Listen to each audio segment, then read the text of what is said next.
বঙ্গবন্ধু শেখ মুজিবুর রহমানকে ৬৯ সালে যখন কারাবন্দী করা হয় তখন বাংলাদেশের মানুষ স্লোগান দিয়েছিল, জেলের তালা ভাঙব, শেখ মুজিবকে আনব।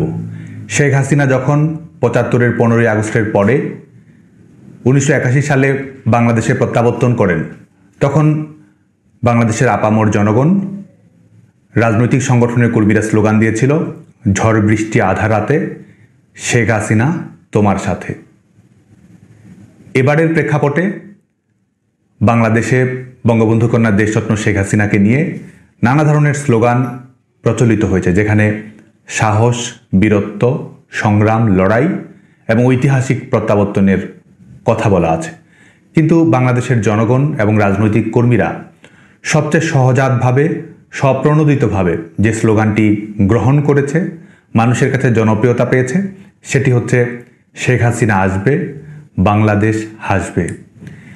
এই স্লোগান জনপ্রিয়তার পাওয়ার অনেক বড় কারণ হচ্ছে বঙ্গবন্ধু কন্যা দেশরত্ন শেখ হাসিনা ১৬ বছরের রাষ্ট্র পরিচালনায় বাংলাদেশের মানুষকে স্বস্তি দিয়েছিলেন, নিরাপত্তা দিয়েছিলেন, সমৃদ্ধি দিয়েছিলেন, মানুষের শান্তির কারণ হয়ে দাঁড়িয়েছিলেন। যে কারণে শেখ হাসিনা আসবে, বাংলাদেশ হাসবে, এটি শেখ হাসিনার প্রতি বাংলাদেশের মানুষের আস্থার বহিঃপ্রকাশ, ভালোবাসার বহিঃপ্রকাশ, বিশ্বাসের বহিঃপ্রকাশ। বিগত ১৩ মাস ধরে বাংলাদেশের মানুষ যেভাবে দেশ দেখছে, যেখানে তার নিরাপত্তা নাই, যেখানে তার স্বস্তি নাই, যেখানে তার জীবনের গ্যারান্টি নাই, যেখানে সব কিছু ভেঙে পড়তে বাংলাদেশের মানুষ প্রত্যেক মুহূর্তই দেখছে, তখন বাংলাদেশের মানুষ আজকে বলছে যে আগেই ভালো ছিলাম। এই আগেই ভালো ছিলাম বাংলাদেশের মানুষের সহজাত বহিঃপ্রকাশ। এটিও একটি প্রতিবাদ। এই দখলদার সরকার ১৩ মাস ধরে বাংলাদেশের মানুষের উপরে নির্যাতন নিষ্পেষণের যে স্টিম রোলার চাপিয়ে দিয়েছে, বাংলাদেশের মানুষের জীবন নিয়ে যেভাবে ছিনিমিনি খেলেছে, এই অবিচারের দুর্গে আগেই ভালো ছিলাম তাই সবচেয়ে বড় প্রতিবাদ। ১৩ মাস ধরে সরকার, রাষ্ট্রযন্ত্র, রাজনৈতিক দল সবাইকে ব্যবহার করে অ্যান্টি শেখ হাসিনা ক্যাম্পেইন পরিচালনা করা হয়েছে।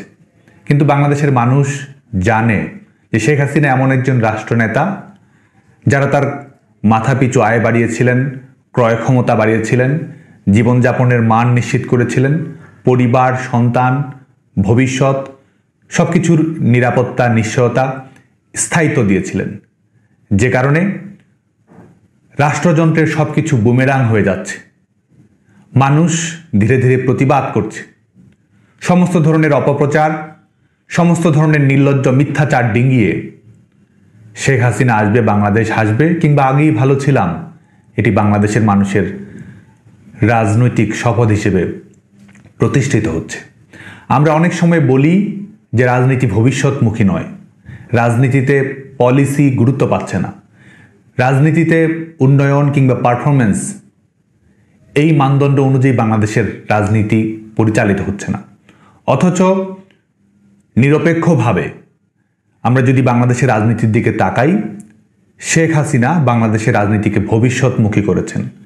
শেখ হাসিনা বাংলাদেশের রাজনীতির ভরকেন্দ্র হিসেবে উন্নয়নকে প্রতিষ্ঠিত করেছেন, পারফরমেন্সকে প্রতিষ্ঠিত করেছেন। আপনার ভবিষ্যৎ, আপনার আয় করার ক্ষমতা, আপনার পারিপার্শ্বিক পরিসর, আপনার সন্তানের ভবিষ্যৎ, এসব কিছুকে কেন্দ্র করেই শেখ হাসিনা বাংলাদেশের রাজনীতি পরিচালনা করেছেন। শেখ হাসিনার রাজনীতি ভবিষ্যৎ, পলিসি, উন্নয়ন এবং জনগণের সার্বিক ক্ষমতায়নের প্রত্যেকটি ধারণার সঙ্গে জড়িয়ে রয়েছে। কেমন ছিল শেখ হাসিনার প্রধানমন্ত্রিত্বের সময়টুকু, এবং এটির মাধ্যমেই প্রমাণিত হবে যে শেখ হাসিনা রাষ্ট্রনায়ক হিসেবে, প্রধানমন্ত্রী হিসেবে, বাংলাদেশের জনগণের নেতা হিসেবে তিনি ভবিষ্যতেও কতটুকু প্রাসঙ্গিক থাকবেন, তার প্রত্যাবর্তন কীরকম হবে, এবং বাংলাদেশের মানুষ তুল্যমূল্য বিচার করে শেখ হাসিনার প্রতি কেন ক্রমান্বয়ে আস্থাশীল হচ্ছে, তার জন্য রেজাল্ট শিট কথা বলবে, মার্কশিট কথা বলবে, পারফরমেন্স কথা বলবে। ২০০৯ সালে শেখ হাসিনা যখন দায়িত্বভার গ্রহণ করেন, তখন বাংলাদেশের মানুষের মাথাপিছু আয় ছিল মাত্র বিভিন্ন হিসাবে ৬০০ কিংবা ৭০০ মার্কিন ডলার।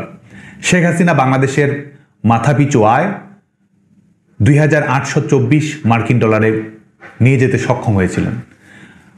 বাংলাদেশে দারিদ্র্যের হার 40 থেকে 45 ভাগ ছিল। শেখ হাসিনা রাষ্ট্র পরিচালনা করে বাংলাদেশের দারিদ্র্যের হারকে 20 ভাগের নিচে নামিয়ে আনতে সক্ষম হয়েছিলেন। বাংলাদেশের বিদ্যুতের অবস্থা যদি দেখি, বাংলাদেশের মাত্র 35 ভাগ মানুষ বিদ্যুৎ সুবিধার আওতায় ছিল শেখ হাসিনা যখন রাষ্ট্র পরিচালনার দায়িত্বভার গ্রহণ করেন তখন। এবং শেখ হাসিনা বাংলাদেশে প্রায় 100% বিদ্যুতায়ন সম্পন্ন করেছেন, নিশ্চিত করেছেন। বাংলাদেশের বিদ্যুৎ উৎপাদনের সক্ষমতা মাত্র 3100 মেগাওয়াট ছিল বিএনপির সময়ে।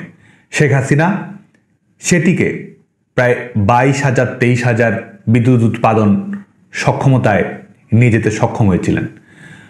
আমরা বৈশ্বিক মানদণ্ড যদি দেখি, যে জাতিসংঘ কিংবা বিশ্বের বিভিন্ন উন্নয়ন প্রতিষ্ঠান যারা বিভিন্ন রাষ্ট্রের রাষ্ট্র পরিচালনার বিষয়ে তথ্য উপাত্ত পরিসংখ্যান দেয় এবং গোটা বিশ্বের সামনে যে লক্ষ্যমাত্রাগুলো তারা স্থির করেছিল, millennium development goal, sustainable development goal, এটির যে বিভিন্ন সূচক রয়েছে, শেখ হাসিনা গণতান্ত্রিক বিশ্বের একমাত্র নেতা যিনি মিলেনিয়াম ডেভেলপমেন্ট গোল এবং সাস্টেইনেবল ডেভেলপমেন্ট গোল, জাতিসংঘ ঘোষিত লক্ষ্যমাত্রা, এর প্রত্যেকটি বাস্তবায়ন করতে সক্ষম হয়েছিলেন। সূচকের শর্তগুলো পূরণ করেছিলেন শেখ হাসিনা। বাংলাদেশে বিএনপির সময় সর্বশেষ বাজেট ছিল 70,000 কোটি টাকা। শেখ হাসিনা সরকার সেই বাজেটকে 7 লাখ কোটি টাকা অতিক্রম করে নিয়ে যেতে সক্ষম হয়েছিলেন। আমাদের ইন্টারনেট ব্যবহারকারী মানুষের সংখ্যা 2006 সালেও মাত্র 50 লাখ ছিল। শেখ হাসিনা তার দূরদর্শী, সাহসী এবং আধুনিক নেতৃত্বের মাধ্যমে 50 লাখ থেকে সেটি নিয়ে যেতে সক্ষম হয়েছিলেন 13 কোটিতে।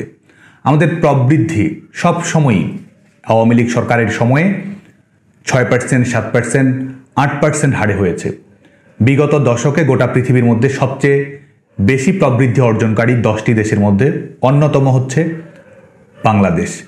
আমাদের রিজার্ভ বিএনপির সময়ে যেটি ছিল $3.48 বিলিয়ন, আওয়ামী লীগ সরকার সেটি এক পর্যায়ে $48 বিলিয়ন নিয়ে যেতে সক্ষম হয়। বছরের প্রথম দিনে বই দেয়া বাংলাদেশকে স্যাটেলাইট উৎক্ষেপণের মাধ্যমে স্যাটেলাইটের এলিট ক্লাবে 57তম দেশ, পারমাণবিক ক্লাবে রূপপুর পারমাণবিক বিদ্যুৎ কেন্দ্র বাস্তবায়ন করার মাধ্যমে 33তম দেশের মর্যাদা অর্জন করতে সক্ষম হয়েছিলেন শেখ হাসিনা সরকার। যে কারণে শুধুমাত্র অর্থনীতির সামষ্টিক ব্যষ্টিক তথ্য উপাত্ত পরিসংখ্যান নয়, বাংলাদেশের জনগণের জীবনের স্রোতধারায়, সমাজের প্রত্যেকটি স্তরে, মানুষের প্রত্যেকটি ধাপে সবার জন্যই সার্বজনীন এবং সবার জীবনে প্রভাব বিস্তারকারী উন্নয়ন সক্ষম করতে পেরেছিলেন প্রধানমন্ত্রী শেখ হাসিনা।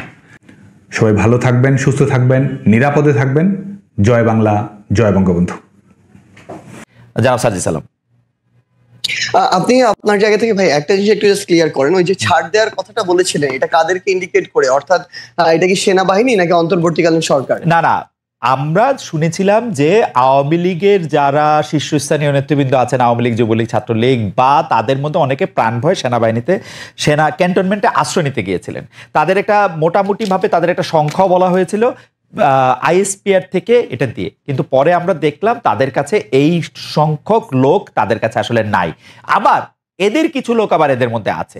আমি সেজন্য জানতে চাইছিলাম যে আপনারা কি আসলে এই যে যাদেরকে ছেড়ে দেওয়া হলো, এমনকি শেখ হাসিনাকে যে বিদেশে চলে যেতে দেওয়া হলো পদত্যাগের পরে, এর জন্য কি আপনারা সেনাবাহিনীকে বা কাউকে আসলে দায়ী মনে করেন কিনা? আপনারা যে বিচারের কথা বলছেন, দেখেন দুইটা বড় বিষয় সার্জিস। একটা হচ্ছে যে এই আওয়ামী লীগের এই অন্যায়, অত্যাচার, হত্যা, গুম, খুন, 15 বছরের গণতন্ত্রহীনতা, সব প্রতিষ্ঠান ধ্বংস করা, এগুলির জন্য যে শাস্তির দাবি, সেই শাস্তি যে না হওয়া, সেই বিচার কার্য শুরু না হওয়া, সেটার জন্য আপনি আসলে কারে দায়ী করবেন? এখন তো আপনারা ক্ষমতায়, আপনাদের পছন্দের সরকার ক্ষমতায়, তাই না? দ্বিতীয় কথা হচ্ছে যে এই জুলাই আগস্টে যারা শহীদ হয়েছেন, সেই শহীদদের মধ্যে থেকে যারা আহত হয়েছেন, তাদের চিকিৎসার জন্য, তাদের টাকা পয়সা দেওয়ার জন্য যে সরকারের, আমি কোট আনকোট ব্যর্থতা বলতেছি, সেইটার জন্য আপনি আসলে কাকে দায়ী করবেন? আপনি নিজেও আপনি দেখেন যে জুলাই স্মৃতি ফাউন্ডেশনের সাধারণ সম্পাদকের দায়িত্বে আপনি আর থাকলেন না। কারণ হচ্ছে যে এই পুরো ব্যাপারটা যদি আপনি বলেন, যেই দুইটা বিষয় নিয়ে আপনি আসলে দায়ী করতেছেন যে আওয়ামী লীগের বিচার হচ্ছে না, শহীদদের বা আহতদের পাচ্ছে না, তার জন্য আপনি দায়ীটা করবেন কারে আসলে, নিজেরা ছাড়া? দেখুন, এই জায়গায় হচ্ছে না, যেখানে আমার নিজের দায় আছে, আমার নিজের দায়ও সেখানে স্বীকার করতে কোনো সমস্যা নেই। কিন্তু সবচেয়ে বড় কথা হচ্ছে, আমরা আমাদের জায়গা থেকে যে জিনিসটা মনে হয়েছে সেটা হচ্ছে, বর্তমানে অন্তর্বর্তীকালীন সরকারে খুব স্বাভাবিকভাবে যখন এখানে উপদেষ্টা নির্ধারণ করা হয়, বিভিন্ন দলের মতের, বিভিন্ন স্টেক হোল্ডারের সাজেশন দেওয়া হয়, সবাই সবার জায়গা থেকে এই যে মানুষগুলোর নাম সাজেশন করেছিল যারা এখন রয়েছে উপদেষ্টা পরিষদে, সবাইকে হয়তো এরকম মনে করা হয়েছিল যে এই মানুষগুলো তাদের জায়গায় স্ব কর্মক্ষেত্রে এই মানুষগুলো ভালো এবং তাদেরকে এখানে সাজেস্ট করা হয়। কিন্তু আমার জায়গা থেকে, আমার ব্যক্তিগত জায়গা থেকে মনে হচ্ছে এখন যারা আমাদের এই জায়গায় উপদেষ্টা পরিষদে রয়েছেন, অনেকের ক্ষেত্রে এই জিনিসটা খাটে। তারা হয়তো মনে করছেন যে বাংলাদেশের যে মানুষ যারা রয়েছে তারা হয়তো হয় তাদের মতোই সবাই ভালো, না হয় তারা মনে করছেন যে এই মানুষগুলো খুব দ্রুত ভালো হয়ে যাবে, একটা সুযোগ দিয়ে দেখি। কিন্তু সবচেয়ে বড় কথা হচ্ছে, এই বাংলাদেশে আমরা দেখছি প্রত্যেকটা সেক্টরে মানুষদের শিরায় শিরায় আসলে এই যে এতদিনের যে ফ্যাসিজম কিংবা এই যে একটা চিন্তা ভাবনার একটা করাপ্টেড চিন্তা ভাবনা ঢুকে গিয়েছে, এখান থেকে মানুষকে বের করে নিয়ে আসার জন্য একটা স্ট্রিক্ট একটা ওয়েতে যাওয়া প্রয়োজন। কিন্তু খুব স্বাভাবিকভাবে সেটি আমরা দেখছি না, বরং ওই মানুষগুলোর মধ্যে যে প্রথমে 2-3 মাসে যে একটা ভীতি তৈরি হয়েছিল, একটা কথা বলি, আমি বিভিন্ন জনের কাছ থেকে যা জানছি, যত উপদেষ্টা আপনারা নিয়োগ দিচ্ছেন, ডক্টর ইউনূস সহ, আপনারা সহ সব উপদেষ্টা নিয়োগ দিচ্ছেন আপনারা আর কারো কথা শুনে কোনো একজন উপদেষ্টা নিয়োগ দেন নাই। আচ্ছা, সবচেয়ে ভাই একটা জিনিস একদম ক্লিয়ার করি, এটা হচ্ছে সবচেয়ে বড় মিথ্যা কথা। কেউ যদি বলে থাকেন তাহলে তিনি মিথ্যা বলেছেন অথবা না জেনে বলেছেন। এখানে বিএনপি তাদের সরাসরি তাদের মত ছিল, তাদের সাজেশন ছিল, জামায়াতের মত ছিল, তাদের সাজেশন ছিল, অন্যান্য রাজনৈতিক দলগুলোর জায়গা থেকেও নামের সাজেশন ছিল, বাংলাদেশ সেনাবাহিনীর পক্ষ থেকে সাজেশন ছিল, শিক্ষার্থীদের পক্ষ থেকে সাজেশন ছিল, সিভিল সোসাইটির পক্ষ থেকে সাজেশন ছিল। আমরা শুনছি শুধু আপনাদের সাজেশন নেওয়া হয়েছে, আর কারো সাজেশন নেওয়া হয়নি ভাই। এবং সবচেয়ে বড় কথা, ইভেন এখানে প্রফেসর ডক্টর মোহাম্মদ ইউনূস যখন তাকে প্রধান উপদেষ্টা হিসেবে আমরা আমাদের জায়গা থেকে প্রস্তাব করি এবং তিনি সেখানে পজিটিভ একটি রেসপন্স করেন, তখন তার জায়গা থেকেও সাজেশন ছিল এরকম যে আমি এই পরিষদটাকে যদি কন্টিনিউ করতে চাই, এখানে আরো 2-3 জন এই মানুষকে প্রয়োজন এই জায়গাগুলোতে উপদেষ্টা পদে। সো এখানে প্রায় 5 থেকে 6টি স্টেক হোল্ডারের সরাসরি অংশগ্রহণ ছিল, সরাসরি তাদের সাজেস্ট করা যে উপদেষ্টারা তারা এখন রয়েছেন। কেউ যদি এটা স্বীকার করতে না চান, অবশ্যই এটা সৎ সাহসের তাদের অভাব। এখন যদি এই কথাটি বলি যে এখানে যে জিনিসটা আমরা আমাদের জায়গা থেকে দেখতে পাচ্ছি, সরকারের আসলে অনেক উপদেষ্টার নর্মাল সময়ে যেরকম একজন মন্ত্রী অ্যাক্টিভলি এখানে পার্টিসিপেট করার কথা, গার্ডস দিয়ে বোল্ডনেস শো করে কাজ করার কথা, অনেক উপদেষ্টার ভিতরে আমরা এখন সেটা দেখতে পাচ্ছি না। তারা গতানুগতিক তাদের যে অফিস ওয়ার্ক, সেই অফিস ওয়ার্ক গুলো তারা তাদের জায়গা থেকে করছেন। সো আমাদের জায়গা থেকে মনে হচ্ছে যে যেভাবে এরকম একটি করাপ্টেড আমলাতন্ত্র এতদিন ধরে চলেছে বা করাপ্টেড করা হয়েছে, সেই আমলাতন্ত্রকে ব্যবহার করে যখন তাদের মতো করে গতানুগতিক একটি মন্ত্রণালয় চলবে, সেটা থেকে কাঙ্ক্ষিত আউটপুট কখনো পাওয়া সম্ভব নয়। এই বিষয়টি আমরা এখন আমাদের জায়গা থেকে দেখছি। এই যে বিচারিক যে প্রক্রিয়াটি, আপনি সেনাবাহিনীর এখানে ক্যান্টনমেন্টে প্রায় 6 শতাধিক বিভিন্ন মানুষজন তাদের আত্মগোপনে থাকার কথা যেটি বলছেন, আমরা আমাদের জায়গা থেকে বৈষম্য বিরোধী ছাত্র আন্দোলন প্ল্যাটফর্ম, জাতীয় নাগরিক কমিটি প্ল্যাটফর্ম, এই জায়গা থেকে আমরা সরকারকে পুশ করেছি। আমাদের যারা ছাত্র উপদেষ্টা 3 জন রয়েছে সরকারে, তাদেরকে বলেছি, তারা তাদের জায়গা থেকে সরকারকে বলেছে, সেনাবাহিনীকে বলেছে। সেই জায়গায় সেনাবাহিনী একটি রিপোর্টও দিয়েছে। শেষ করি একটু। সেই রিপোর্টে যেটি দেখানো হয়েছে যে রাজনীতিবিদ যারা ছিল তাদের সংখ্যাটা বেশ কম, ইভেন এটা 100-রও নিচে, তারা বলছেন অ্যারাউন্ড 50-এর মতো। এবং এই জায়গাটার সংখ্যাটা সবচেয়ে বেশি হচ্ছে কিছু পুলিশ কর্মকর্তা, কিছু আমলাতন্ত্রের কিছু আমলা, তারা তাদের পরিবার সহ ওই বিভিন্ন বাড়িগুলোতে তাদের আত্মীয় স্বজনের বাসায় আশ্রয় নিয়েছিলেন। এবং সবচেয়ে বড় সংখ্যাটা হচ্ছে আমলা এবং পুলিশ, যারা এই হত্যাযজ্ঞের সাথে সরাসরি জড়িত ছিলেন, যারা ওই আমলাতন্ত্রে বসে শেখ হাসিনাকে সার্ভ করেছেন। সেই জায়গায় এখন সবচেয়ে বড় যে সমস্যাটি হচ্ছে, তারা কিছুদিন আত্মগোপনে বা কাজে ঠিকমতো অংশগ্রহণ না করে এখন বিভিন্ন ফর্মে আবার অংশগ্রহণ করছেন।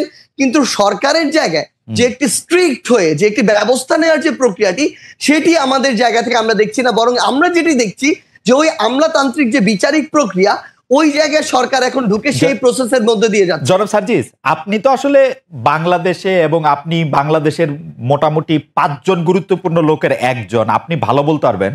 আপনি আমাকে একটু বলেন তো, আপনি বললেন যে উপদেষ্টারা আসলে তাদের দায়িত্ব পালন করার ক্ষেত্রে অনেকটা, মানে আমি কি বলবো, যে অনেকটাই পরিচয় দিচ্ছে না। কিন্তু আমি দূর থেকে বাংলাদেশটাকে যা দেখি, যে বাংলাদেশটাকে চালাইতেছেন আপনারা 3 জন যে সমন্বয়ক উপদেষ্টা পরিষদে আছেন সেই 3 জন এবং আপনি এবং জনাব হাসনাত আব্দুল্লাহ, আপনারা 5 জন যদি ধরে নেই তাহলে এই যে কি জানি বলে নাগরিক কমিটির জনাব পাটোয়ারি, জনাব আক্তার, তারাও কিছুটা সরকার চালাচ্ছেন। আপনারা সব জায়গায় সালিশ মোকদ্দমা করতেছেন, আপনাদের কথায় আপনারা বদলি করতেছেন, আপনাদের কথা আমি যা শুনি আর কি, এইগুলি কি মিথ্যা? মানে উপদেষ্টাদের মধ্যেও অনেকে এইটি দেখতেছেন যে আপনারা যেটা বলতেছেন, আপনারা যেদিকে যাইতেছেন দেশটা সেদিকেই যাচ্ছে, ব্যাপারটা এরকম না? মানে আমরা জাস্ট আপনাকে একটা জিনিস বলি।